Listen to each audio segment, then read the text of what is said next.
about your background and how you grew up. From the D.C. area originally, PG County to be exact, PG County, Maryland, that same place that Kevin Durant is from, right outside of D.C., probably about 15 minutes outside of D.C. Grew up with my mother and my sister, raised by a single black woman, and I got started on parenthood early. I was a dad at 20 years old. I ended up being a dad at 20 years old. I ended up having 3 kids, about 25. I moved down to Raleigh, North Carolina, I think in 2012, and that's when the name Genius Jones came from, like, me motivational speaking first. I didn't want to do comedy. I thought comedy was too much work. I was like, I ain't really trying to be no comedian. They got to crack jokes, and people always expect them to make people laugh.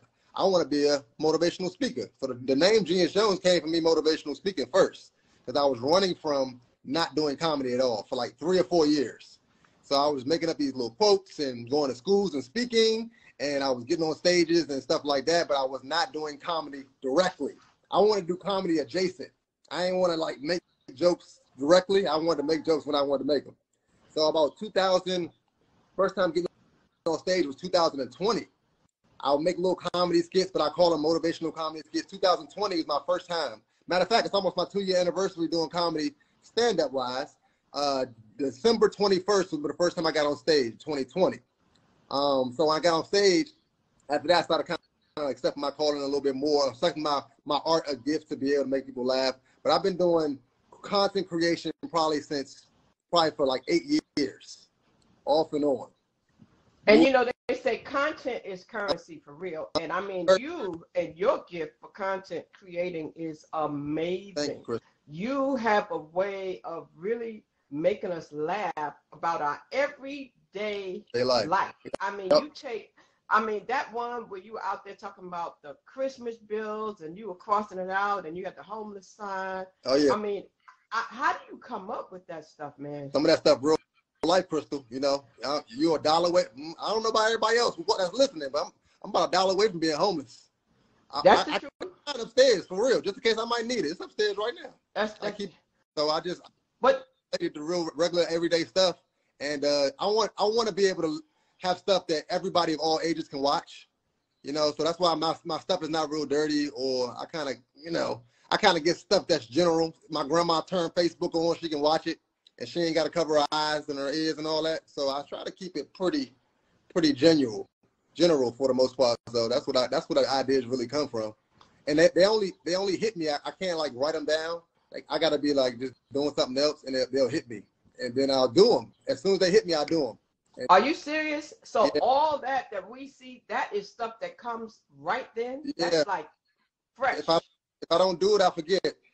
So I have to do it, and then I put it out. It's like, oh, let me do that. So you had one where you were going to get the empty cereal box out the refrigerator. Like, did that stuff, like, really happen? And then while it's happening, you be like, okay, where the camera? And you like, I need to make a video about this.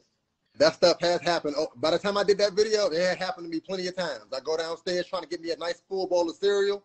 I got a squirt of milk, or I got 3 Apple Jacks, one of the two.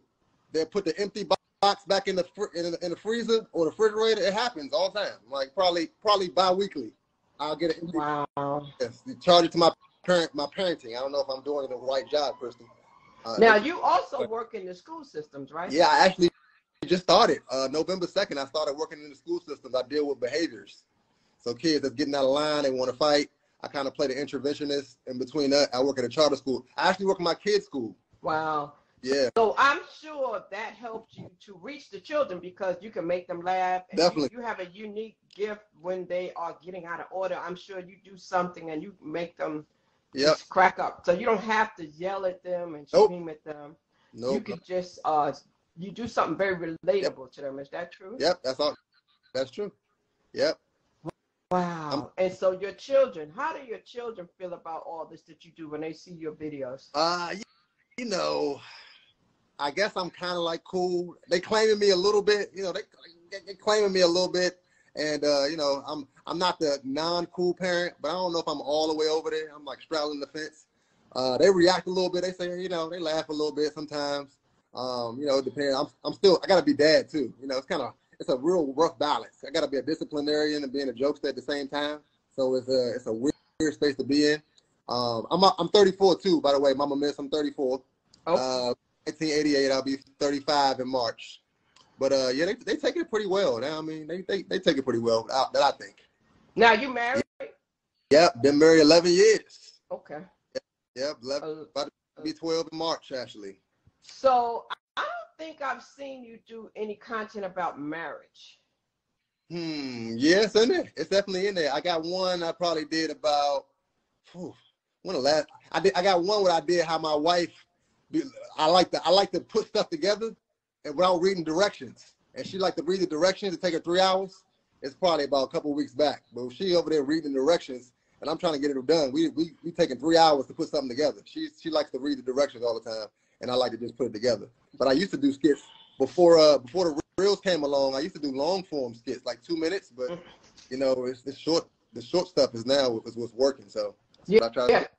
Now shorts is really beneficial over on the YouTube side. The YouTube side, the shorts will get you the impressions, the views, all of that. And I see a couple of other content creators, Elevate Verne is in here. She's the I know you probably are monetized because with your gift you have to be. I know if you're not, you got to be on the way to being monetized. It's going to happen for you. Have you gone viral at all? I actually got monetized yesterday. I took my sabbatical. I took my break.